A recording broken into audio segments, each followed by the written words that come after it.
एक बार पांडवों का अपहरण हो गया। अभी दुख पर दुख आ रहे हैं।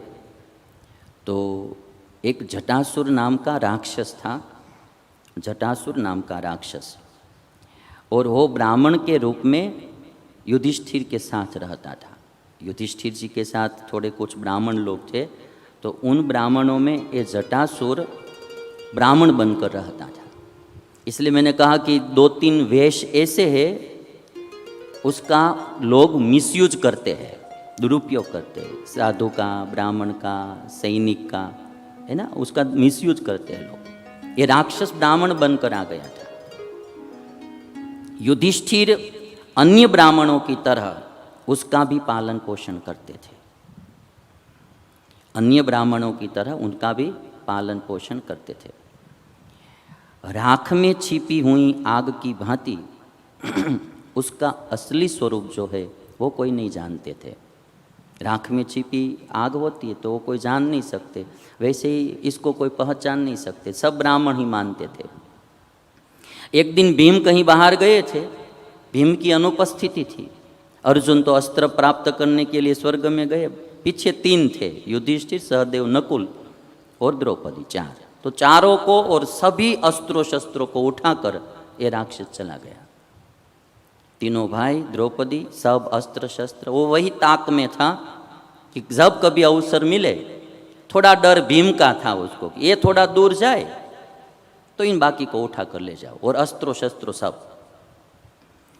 कैसे भी सहदेव उसमें से निकल गया बाहर।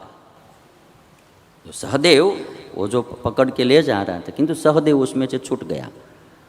तो वो छुटकारा पाकर हाथ में तलवार लेकर फिर जहाँ भीम जिस दिशा में गए थे उधर गए, और भीम से कहा कि सभी को राक्षस लेकर जा रहा है। भीमसेन आ गए, दोनों ने राक्षस को ललकारा।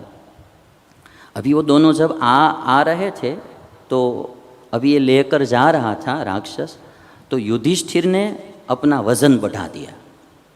तो जो जिस गति से वो जा रहा था, जिस रफ्तार से वो जा रहा था, तो उसकी गति थोड़ी रुक गई। युधिष्ठिर ने इतना ऐश्वर्य कुछ होगा, वजन बढ़ा दिया तो रफ्तार कम हो गई।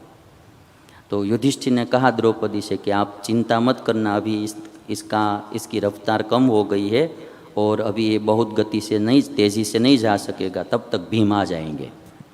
युधिष्ठिर को भी भरोसा था भीम कहीं से आ ही जाएगा। तो वो भी इसी बात कर रहे थे, और उसी समय युधिष्ठिर इस राक्षस को थोड़ा कुछ समझा रहे थे कि भाई, जिसने अन्न खिलाया है उसके साथ ऐसा नहीं करना चाहिए। आप कृतघ्न मत बनो। और धर्म राजा है, धर्मराज के पुत्र, तो अभी क्या करते, धर्म की बात करते हैं। तो युधिष्ठिर धर्म की बात शुरू कर दी। द्रोग्धव्यम न च मित्रेषु, द्रोग्धव्यम न च मित्रेषु, मित्र के साथ द्रोह नहीं करना चाहिए, है ना, छल कपट धोखाधड़ी नहीं करनी चाहिए। न विश्वस्तेषु करहिचित्, जिसने आप पर विश्वास किया हो उसका विश्वासघात कभी भी नहीं करना चाहिए। हम तो अपने मित्र समझकर आपको साथ में रख रहे थे, भोजन खिलाते थे, और आप पर हमने विश्वास किया था कि ये ब्राह्मण है आप, और आप विश्वासघात कर रहे। तो द्रोग्धव्यम न च मित्रेषु न विश्वस्तेषु करहिचित्, जिसने कभी विश्वास किया है उसका विश्वासघात नहीं करना।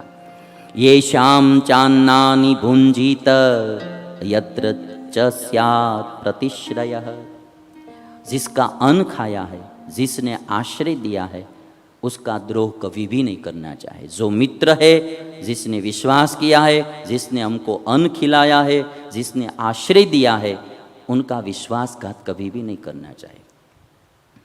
अभी युधिष्ठिर धर्म की भाषा बोल रहे थे, अभी ये धर्म की भाषा समझता नहीं है।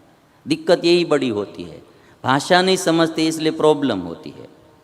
हमारे एक ड्राइवर था, हम कर्नाटक स्टेट में जब विद्याभ्यास करते थे तो ड्राइवर था, तो कहीं किसी से गाड़ी टकरा देता था, तो अभी वहाँ के लोग जो होते हैं वो कन्नड़ भाषा में बोलते हैं, तो कन्नड़ भाषा में गालियाँ देते हैं, कुछ न कुछ बोलते हैं। तो हम कहते थे कि भाई देखिए आपको ये जो कुछ गालियाँ दे रहे, तो वो इतना ही कहते थे, मैं क्या समझता हूँ, मैं कन्नड़ भाषा ही नहीं समझता हूँ, कुछ भी बोलते तो क्या बोलते मुझे क्या पता, मैं समझता ही नहीं।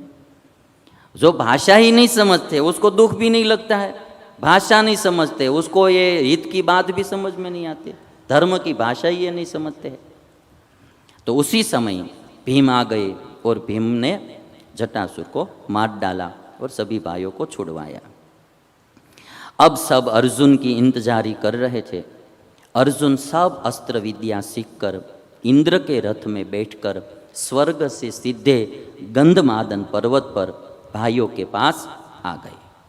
ये जो हिमालय में गंधमादन पर्वत है ना, वहाँ आ गए। फिर अर्जुन सब बात बताने लगे कि शंकर से मैंने क्या प्राप्त किया, इंद्र से क्या प्राप्त किया, लोकपालों से कैसे अस्त्र विद्या प्राप्त की, वह सब बात बताई।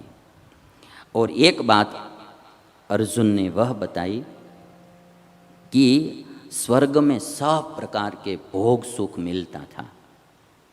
ये बात अर्जुन ने बताई, स्वर्ग में सब प्रकार के भोग और सुख मिलता था। मैं उसमें आसक्त नहीं हुआ और मैंने अस्त्र विद्या का अभ्यास किया। मैं उसमें आसक्त हुए बिना अस्त्र विद्या में ही संलग्न रहता था, उसकी अवहेलना नहीं करता था, किंतु उसमें आसक्त भी नहीं होता था। तो जो बात बताई अर्जुन ने ये समझने जैसी है। तत्सर्वम अनवज्ञाय तथ्यम विज्ञाय भारत अत्यर्थम प्रतिगृह्याहम अस्त्रेष्वेव व्यवस्थितः अस्त्रेष्वेव व्यवस्थितः। ये बात सभी को हम सबको समझने जैसी है कि तत्सर्वम अनवज्ञाय, वहाँ सब चलता था, गीत नृत्य खान पान, स्वर्ग में तो क्या कमी होती है भाई।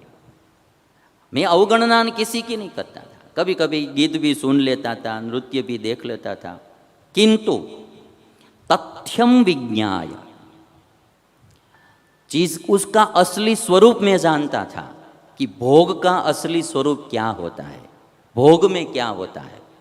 सबके साथ बैठता था, देखता था, जानता था कभी कभी, है ना। तत्सर्वम अनवज्ञाय, मैं अवहेलना नहीं करता था, किंतु तथ्यम विज्ञाय भारत, उसका स्वरूप में असली जानता था कि भोग का माया का स्वरूप असली क्या होता है। इसीलिए प्रतिगृह्य, कभी कभी वो मैं देखता था, सुनता था, फिर भी अत्यर्थम अस्त्रेषु एव व्यवस्थितः, मैं मेरे विद्याभ्यास में ही संलग्न रहता था, कहीं वृत्ति को आसक्त होने नहीं देता था।